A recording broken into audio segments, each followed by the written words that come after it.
¿Dónde está el testamento? Por Agatha Christie. Y sobre todo evite las preocupaciones y la excitación, dijo el doctor Mennel con el aire profesional que emplean los médicos. La señora Harter, como ocurre a menudo con las personas que escuchan inútiles palabras de consuelo, parecía más indecisa que aliviada. Existe ciertamente una lesión cardíaca, continuó el doctor, pero nada que deba alarmarla. Puedo asegurárselo. De todas maneras, agregó, sería conveniente que instalaran un ascensor. ¿Qué le parece? La señora Harter le miró preocupada. El doctor Mennel, por el contrario, parecía muy satisfecho de sí mismo. Le gustaba atender a los pacientes ricos más que a los pobres, porque así podía ejercitar su activa imaginación al recetar remedios a sus dolencias. Sí, un ascensor, repitió el doctor Mennel, tratando de buscar algo más ostentoso incluso si cabe. Luego hemos de evitar todo esfuerzo innecesario. Hay que practicar ejercicio diariamente siempre que haga buen tiempo, pero por terreno llano, nada de subir a las colinas. Y, sobre todo, distraerse y no pensar continuamente en su salud. Con el sobrino de la anciana, Carlos Ridgway, el doctor fue algo más explícito. Quisiera que lo entendiese usted bien, le dijo. Su tía puede vivir años, y, probablemente, los vivirá. Pero al mismo tiempo un sobresalto o un esfuerzo excesivo pueden acabar con ella, así. Chasqueó los dedos. Debe llevar una vida tranquila. Nada de esfuerzos. Nada de fatigarse. Pero, desde luego, tampoco hay que dejar que se aburra. Hay que hacer que esté siempre alegre y distraída. Hay que distraerla, repuso Carlos Ridgway, pensativo. Carlos era un joven reflexivo a quien agradaba seguir sus inclinaciones siempre que fuera posible. Aquella noche sugirió la conveniencia de instalar un aparato de radio. La señora Harter, que ya estaba seriamente preocupada por lo del ascensor, se mostró reacia y contrariada, mas Carlos supo persuadirla. No me gustan esos modernismos, se lamentó la anciana. Las ondas, ya sabes, las ondas eléctricas, podrían afectarme. Carlos, con aire de superioridad, le hizo ver la futilidad de su idea. Y la señora Harter, cuyo conocimiento sobre el tema era muy ambiguo, pero que sabía defender sus opiniones, permaneció en sus 13. Toda esa electricidad, murmuró con temor, tú puedes decir lo que quieras, Carlos, pero a algunas personas les afecta la electricidad. Siempre que va a haber tormenta me duele la cabeza.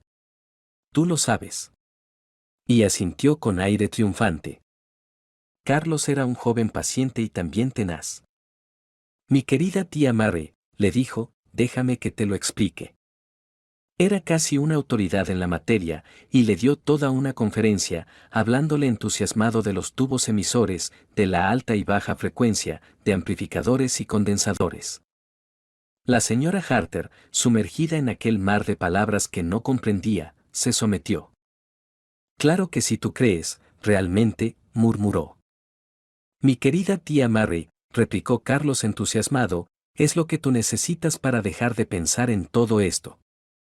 El ascensor recetado por el doctor Mennel se instaló poco después, y fue casi la muerte para la señora Harter, ya que como otras ancianas sentía una profunda aversión a tener a hombres extraños en la casa. Sospechaba que intentarían apoderarse de su plata antigua. Después del ascensor, llegó el aparato de radio, y la señora Harter pudo contemplar el para ella repelente objeto, una caja grande de feo aspecto con varios mandos. Carlos necesitó todo su entusiasmo para reconciliarla con él, mas el muchacho se encontraba en su elemento haciendo girar los botones mientras discursaba elocuentemente. La señora Harter, sentada en su butaca de alto respaldo, paciente y cortés, seguía convencida de que aquellos nuevos inventos no eran más que molestias disimuladas. Escucha, tía Mary, ahora oímos Berlín. ¿No es estupendo? ¿Oyes cómo habla el locutor? No oigo más que zumbidos y ruidos, replicó la señora Harter. Bruselas, anunció con entusiasmo. ¿De veras? Dijo la señora Harter con muy poco interés. Carlos continuó girando el dial y de pronto una especie de aullido encontró eco en la habitación. Ahora parece que estemos en la casa del perro, dijo la señora Harter, que era una anciana de buen humor. Ja ja ja. Rió Carlos. Siempre estás de broma, tía Mary. Ha estado muy buena. La señora Harter no pudo evitar el sonreírle. Quería mucho a Carlos. Durante algunos años había vivido con ella su sobrina, Miriam Harter. Tenía intención de convertirla en su heredera, pero Miriam no fue precisamente un éxito. Era impaciente y le molestaba la compañía de su tía. Siempre estaba fuera, callejeando, como decía la señora Harter. Al final se había hecho novia de un joven al que su tía desaprobaba del todo, y Miriam fue de vuelta a su madre con el joven en cuestión y la señora Harter le enviaba por Navidad una caja de pañuelos o un centro para la mesa. Nada más. Habiendo sufrido tal decepción con su sobrina, la señora Harter dedicó su atención a los sobrinos, y Carlos fue un éxito rotundo desde el principio. Siempre se mostraba amable y deferente con su tía, escuchando con apariencia de gran interés los relatos de su pasada juventud.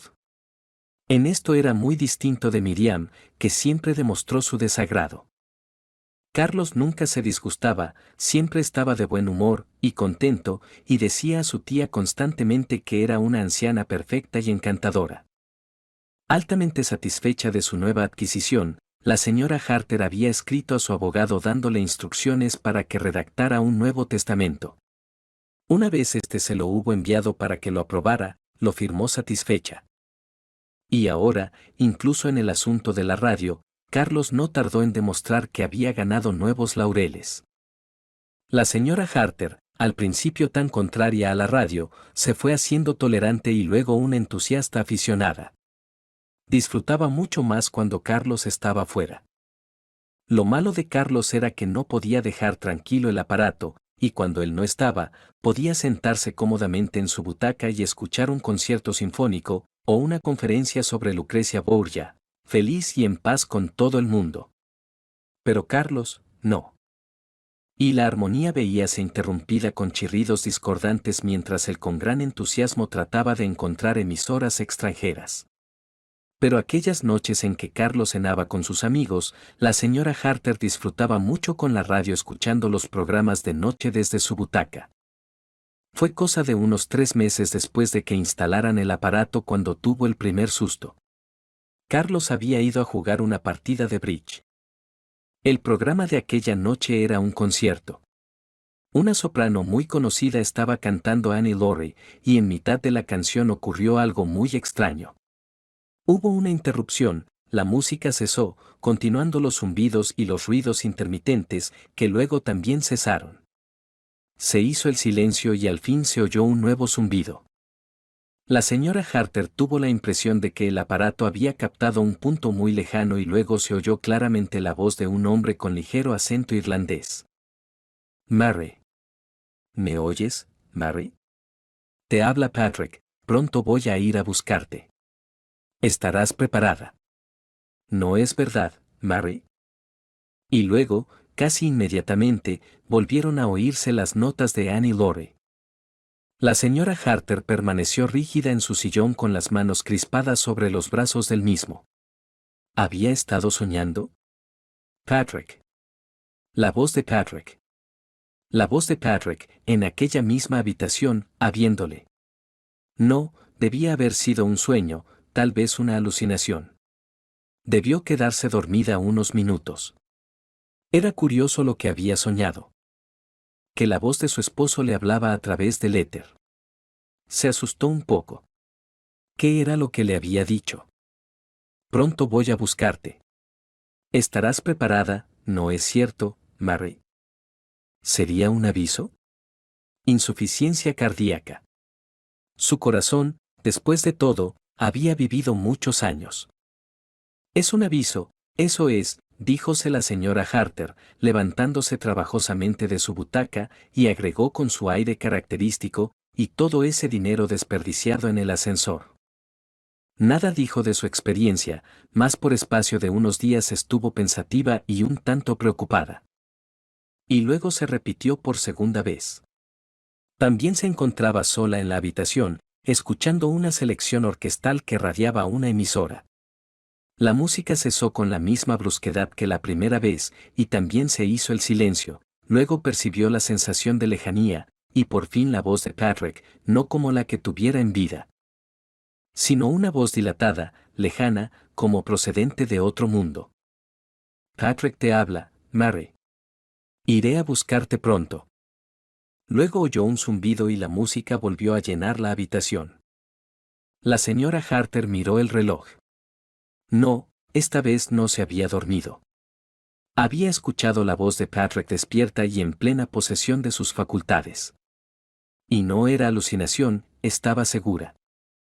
Y confundida trató de pensar en todo lo que Carlos le explicara sobre sus teorías de las ondas y del éter.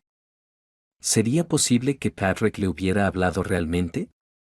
¿Y que su voz resultara distinta debido a la distancia? ¿Habían longitudes de ondas perdidas o algo por el estilo? Recordaba la conferencia de Carlos. Quizá las ondas perdidas explicaran aquel fenómeno psíquico. No, no era del todo imposible. Patrick le había hablado, utilizando la ciencia moderna, para prevenirla de lo que no iba a tardar en llegar. La señora Harter hizo sonar el timbre para llamar a su doncella, Isabel. Isabel era una mujer alta y delgada, de unos 60 años, que bajo su exterior adusto ocultaba una fuente de afecto y ternura hacia su ama. Isabel, dijo la señora Harter cuando hubo aparecido su fiel servidora, ¿recuerdas lo que te dije?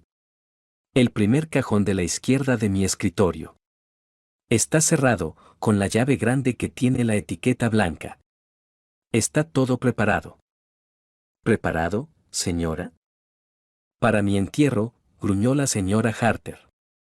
Sabes perfectamente bien lo que quiero decir, Isabel.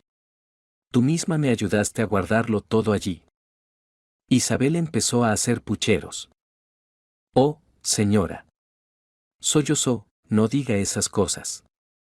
Yo creí que estaba mucho mejor. Todos tenemos que morirnos un día u otro, dijo la señora Harter con aire práctico. Ya paso de los 70, Isabel. Vamos, vamos, no te pongas así. Si has de llorar, vete a hacerlo a cualquier otro sitio. Isabel se retiró todavía sollozando. La señora Harter la miraba marchar con afecto. Es una pobre tonta, pero fiel, se dijo, muy fiel. Veamos, ¿son 100 libras, o solo 50 las que le dejo en mi testamento? Tendrían que ser 100. Aquello preocupó a la anciana, que a la mañana siguiente escribió a su abogado rogándole que le enviara su testamento para revisarlo. Y aquel mismo día Carlos la sobresaltó, por lo que dijo durante la comida. A propósito, tía Mary, ¿quién es ese extraño personaje del salón de estar? Me refiero a ese cuadro que hay sobre la chimenea. El del sombrero de copa y las patillas. La señora Harter le miró severamente. Ese es tu tío Patrick, cuando era joven, le dijo. Oh, perdona, tía Mary, lo siento. No era mi intención parecerte grosero. La señora Harter aceptó su disculpa con una digna inclinación de cabeza. Carlos continuó indeciso. Solo me preguntaba. ¿Sabes? Se detuvo y la señora Harter le preguntó intrigada. Bueno, ¿qué es lo que ibas a decir? Nada, se apresuró a responder Carlos. Quiero decir nada que tenga sentido. De momento la anciana no dijo más, pero a última hora del día, cuando quedaron solos, volvió sobre el mismo tema. Carlos, quisiera que me dijeras qué es lo que te hizo preguntar por el retrato de tu tío. Ya te lo dije, tía Mary. No fue más que una estúpida imaginación mía, completamente absurda. Carlos, dijo la señora Harter en su tono más autoritario, insisto en saberlo. Bueno, querida tía, si de verdad quieres saberlo, creí verle, me refiero al hombre del cuadro, asomado a la ventana del extremo, anoche cuando caminaba por la avenida. Supongo que debió ser un efecto de luz. Me pregunté quién diablos podía ser, aquella cara tan, victoriana, ya sabes a qué me refiero. Y luego Isabel me dijo que no había ningún extraño ni ninguna visita en casa, y más tarde fui al saloncito, y allí estaba el retrato sobre la chimenea. El hombre que yo había visto. Supongo que la explicación es bien sencilla. Un truco del subconsciente. Debí fijarme en el retrato antes sin darme cuenta, y luego creí verle en la ventana. ¿En la del extremo?, preguntó la señora Harter. Sí, ¿por qué? Por nada, replicó la señora Harter. Pero de todas formas estaba asustada. Aquella habitación había sido el despacho de su marido. Aquella misma noche, estando Carlos también ausente, la señora Harter se dispuso a escuchar la radio con febril impaciencia. Si por tercera vez oía la voz misteriosa, quedaría demostrado sin lugar a dudas que realmente estaba en comunicación con el otro mundo.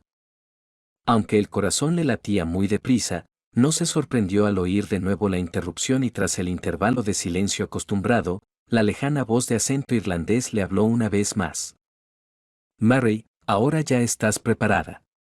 El viernes iré a buscarte, el viernes a las 9:30. No tengas miedo, no sufrirás. Estate preparada. Y luego, casi interrumpiendo la última palabra, volvió a sonar la música de la orquesta potente y discordante. La señora Harter permaneció inmóvil unos minutos, se había puesto muy pálida y tenía los labios azulados. Al fin se puso en pie para dirigirse a su escritorio y con mano temblorosa escribió las siguientes líneas. Esta noche, a las 9:15, he oído claramente la voz de mi difunto esposo. Me anunció que vendría a buscarme el viernes a las 9:30 de la noche. Si muriera en ese día y a esa hora, quisiera que esto se supiese para probar sin lugar a dudas que existe la posibilidad de comunicar con el mundo de los espíritus. Mary Harter. La anciana volvió a leer lo escrito, y luego de meterlo en un sobre, puso unas palabras en este. Luego hizo sonar el timbre e Isabel acudió rápidamente. La señora Harter, levantándose del escritorio, entregó a su doncella la nota que acababa de escribir. Isabel, le dijo, si yo muriera el viernes por la noche, entrega esta nota al doctor Mennel. No. Viendo que Isabel iba a protestar, agregó, no me discutas. Muchas veces me has dicho que crees en los presentimientos. Pues bien, ahora yo tengo este. Nada más. En mi testamento te he dejado 50 libras, pero quisiera que recibieras 100. Si no puedo ir yo misma al banco, antes de morir, el señorito Carlos se encargará de arreglarlo. Y como en la otra ocasión, la señora Harter cortó las lágrimas de Isabel. Y la anciana señora habló de esto con su sobrino a la mañana siguiente. Recuerda, Carlos, que si me ocurriera algo, Isabel tiene que recibir otras 50 libras. Estás muy pesimista estos días, tía Mary, le dijo Carlos en tono jovial. ¿Qué es lo que puede ocurrirte? Según el doctor Mennel, celebraremos tus 100 años dentro de 20 y tantos. La señora Harter le sonrió afectuosamente, pero nada contestó. Al cabo de unos instantes le dijo. ¿Qué piensas hacer el viernes por la noche, Carlos? Carlos pareció un tanto sorprendido. A decir verdad, los Edwin me han invitado a jugar al bridge, pero si tú prefieres que me quede en casa. No, replicó la anciana con determinación. Desde luego que no. De verdad, Carlos. Esta noche precisamente prefiero estar sola. El joven la miró con extrañeza, pero la señora Harter no quiso darle más información. Era una anciana valerosa y resuelta y creía su deber afrontar aquella rara experiencia sin ayuda de nadie. El viernes por la noche la casa estaba muy silenciosa y la señora Harter, sentada como de costumbre en su butaca de alto respaldo junto a la chimenea. Todo estaba preparado. Aquella mañana había ido al banco para retirar 50 libras en billetes que entregó a Isabel a pesar de las protestas y lágrimas de la pobre mujer. Ordenó y clasificó todas sus pertenencias personales y puso etiquetas en algunas de sus joyas con los nombres de amigos y familiares. Había escrito también una lista de instrucciones para Carlos. El juego de té de Gúster sería para la prima Emma, el jarrón de Sèvres para el joven Guillermo, etc. Miró el sobre alargado que tenía en la mano y extrajo de su interior un documento doblado varias veces. Era su testamento, que había sido enviado por el señor Hopkinson según sus instrucciones. Ya lo había leído con sumo cuidado, mas ahora lo repasó una vez más para refrescar su memoria. Era un documento breve y conciso. Un legado de 50 libras a Isabel Marshall en consideración a sus fieles servicios, 2 de 500 para su hermano y un primo hermano, y el resto para su querido sobrino Carlos Ridgway. La señora Harter inclinó varias veces la cabeza en señal de asentimiento. Carlos sería un hombre muy rico cuando ella muriera. Bueno, había sido siempre cariñoso con ella, amable y alegre, sin dejar nunca de complacerla. Miró el reloj. Faltaban 3 minutos para la media. Bueno, estaba preparada. Y tranquila, muy tranquila. Aunque se repitió esta última palabra varias veces, su corazón latía desacompasadamente. Apenas se daba cuenta, pero estaba a punto de sobrepasar el límite de sus nervios. Las 9:30. La radio estaba conectada.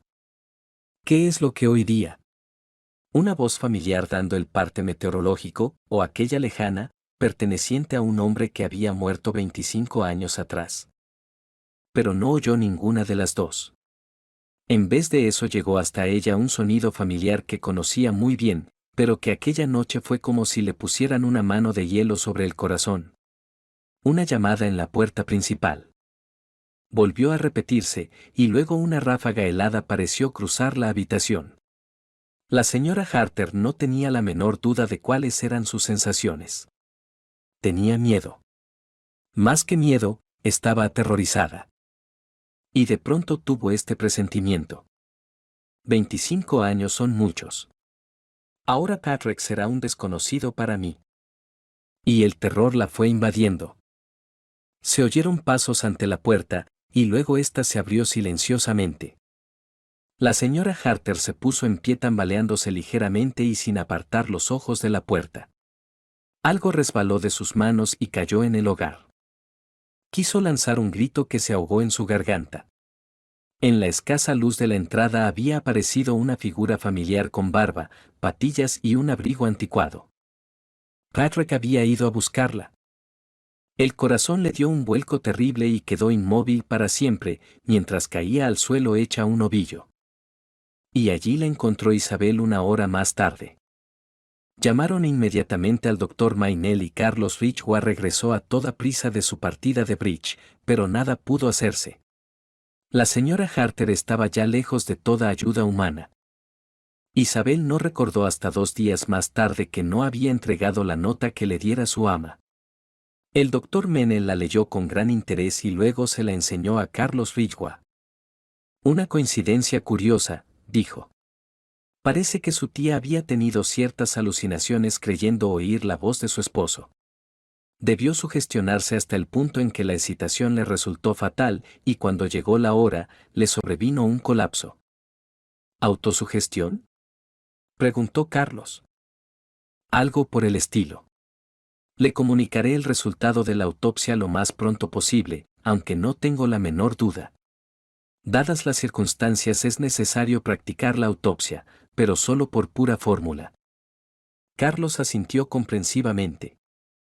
La noche anterior, cuando todos dormían, había quitado cierto alambre que iba desde la parte posterior del aparato de radio a su dormitorio del piso superior. Y también, como la noche había sido fresca, pidió a Isabel que encendiera la chimenea de su habitación y allí quemó una barba y unas patillas postizas. Y ciertas ropas de la época victoriana y que pertenecieron a su difunto tío fueron guardadas de nuevo en el arcón con olor a alcanfor que había en el ático. Se encontraba completamente a cubierto. Su plan, que formó a partir del momento en que el doctor Menel le dijo que su tía aún podría vivir muchos años teniendo el debido cuidado, había sido un éxito admirable. Un colapso repentino, había dicho el doctor Menel. Y Carlos, aquel joven afectuoso, preferido por las ancianas, sonrió para sus adentros. Cuando el médico se hubo marchado, Carlos fue realizando mecánicamente sus deberes. Había que disponer el entierro, avisar a los parientes que vivían lejos, proporcionarles el horario de trenes. Algunos tendrían que pernoctar allí.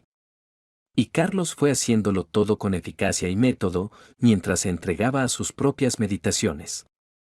Qué mala racha en sus negocios. Eso era lo malo. Nadie, ni siquiera su difunta tía, había llegado a conocer la difícil situación de Carlos. Sus actividades, que ocultó celosamente a todo el mundo, le habían conducido hasta el borde del presidio.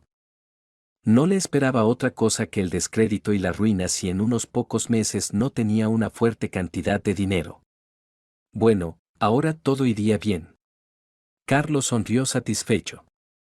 Gracias a, sí, podía llamarla broma, gracias a su broma, no hubo nada criminal en ella, estaba salvado. Ahora era un hombre muy rico. No tenía la menor preocupación a este respecto, ya que la señora Harter no ocultó nunca sus intenciones. Isabel vino a sacarle de sus pensamientos anunciándole que el señor Hopkinson estaba allí y deseaba verle. Qué oportuno, pensó Carlos, y conteniendo su impulso de ponerse a silbar, procuró que su rostro adoptara una expresión grave y bajó a la biblioteca. Una vez allí se dispuso a saludar al anciano que por espacio de un cuarto de siglo había sido el consejero legal de la difunta señora Harter. El abogado tomó asiento tras la invitación de Carlos y carraspeando ligeramente pasó a tratar de negocios. No entiendo del todo la carta que me ha enviado usted, señor Ridgway. Parece dar por hecho que el testamento de la señora Harter, que en paz descanse, obra en nuestro poder. Carlos le miró extrañado. Pues claro, se lo oí decir a mi tía. Oh. Claro, claro. Es que, efectivamente, lo teníamos nosotros. ¿Qué lo tenían? Eso es lo que he dicho. La señora Harter nos escribió el martes pasado diciéndonos que se lo enviáramos. Carlos sintió una vaga inquietud y al mismo tiempo el presentimiento de algo desagradable. Sin duda aparecerá entre sus papeles, continuó el abogado con acento tranquilizador. Carlos nada dijo. No se atrevía a confiar en su lengua. Él ya había revisado todos los papeles de la señora Harter a conciencia y estaba seguro de que el testamento no se encontraba entre ellos. Y así lo dijo al cabo de unos instantes cuando se hubo recobrado lo suficiente. Su voz le sonaba extraña y sentía la sensación de que arrojaban agua fría por su espalda. ¿Ha tocado a alguien sus cosas?, preguntó el abogado. Carlos contestó que Isabel, la doncella, y el señor Hopkinson pidió que la mandaran llamar. Acudió prontamente muy grave y erguida, dispuesta a contestar a todas las preguntas que le hicieran. Había revisado todos los vestidos de su ama y efectos personales y estaba segura de que entre ellos no vio ningún documento legal semejante a un testamento. Sabía bien lo que era un testamento, su pobre ama lo tenía en la mano la misma mañana de su muerte. ¿Estás segura?, le preguntó el abogado. Sí, señor. Ella me lo dijo. Y me obligó a aceptar 50 libras en billetes. El testamento estaba dentro de un sobre azul alargado. Es cierto, replicó el señor Hopkinson. Ahora que lo pienso, continuó Isabel, ese mismo sobre estaba esta mañana sobre la mesa, pero vacío. Lo dejé en el escritorio. Recuerdo haberlo visto allí, dijo Carlos. Y levantándose fue hasta el escritorio, volviendo a los pocos minutos con un sobre en la mano, que entregó al abogado. Este lo examinó asintiendo con la cabeza. En este sobre introduje el testamento el martes pasado. Los dos hombres miraron fijamente a Isabel. ¿Desean alguna cosa más?, preguntó respetuosamente. De momento, no, gracias. Isabel fue hacia la puerta. Un momento, dijo el abogado. ¿Estaba encendida la chimenea aquella noche? Sí, señor, siempre estaba encendida. Gracias, eso es todo. Isabel salió de la habitación y Carlos inclinóse hacia adelante, apoyando su mano temblorosa en la mesa. ¿Qué es lo que piensa? ¿A dónde quiere ir a parar? El señor Hopkinson meneó la cabeza. Debemos esperar que todavía aparezca. De lo contrario. Bueno, ¿y si no aparece? Me temo que solo habrá una conclusión posible. Que su tía pidió que se lo enviásemos para destruirlo, y no queriendo que Isabel perdiera por ello, le dio la parte que le dejaba en herencia, en efectivo. Pero, ¿por qué? Exclamó Carlos. ¿Por qué? El señor Hopkinson dejó oír una tosecilla seca. ¿No tendría usted una discusión con su tía, señor Ridgway? Murmuró. Carlos contuvo el aliento. Desde luego que no, exclamó con calor. Estuvimos siempre en las mejores relaciones hasta el final. Ah, dijo el abogado sin mirarle. Carlos vio con sobresalto que no le creía. ¿Quién sabía lo que pudo haber llegado hasta los oídos del señor Hopkinson? Es posible que estuviera enterado de los rumores que circulaban acerca de las hazañas de Carlos. Y nada más natural que suponer que esos mismos rumores habían llegado a oídos de la señora Harter y que tía y sobrino habrían tenido un altercado por tal motivo. Pero no era así. Carlos conoció uno de los momentos más amargos de su carrera. Sus mentiras fueron creídas y ahora que decía la verdad no querían creerle. ¡Qué ironía! Claro que su tía no había quemado el testamento. Por supuesto que... Sus pensamientos sufrieron un brusco sobresalto.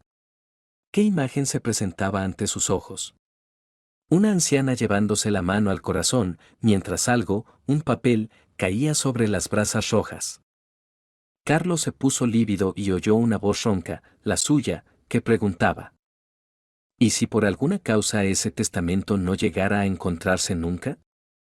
Existe un testamento de la señora Harter anterior, fechado en septiembre de 1920, y en él deja todos sus bienes a su sobrina, Miriam Harter, ahora Miriam Robinson.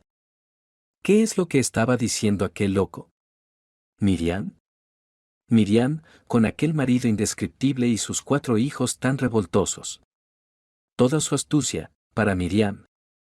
El teléfono sonó junto a su brazo y al cogerlo oyó la voz del médico, cálida y amable. ¿Es usted, Ridgway? Pensé que le agradaría saberlo. Hemos concluido la autopsia. La causa de la muerte fue lo que yo supuse, pero a decir verdad la afección cardíaca era mucho más seria de lo que yo sospechaba cuando su tía vivía.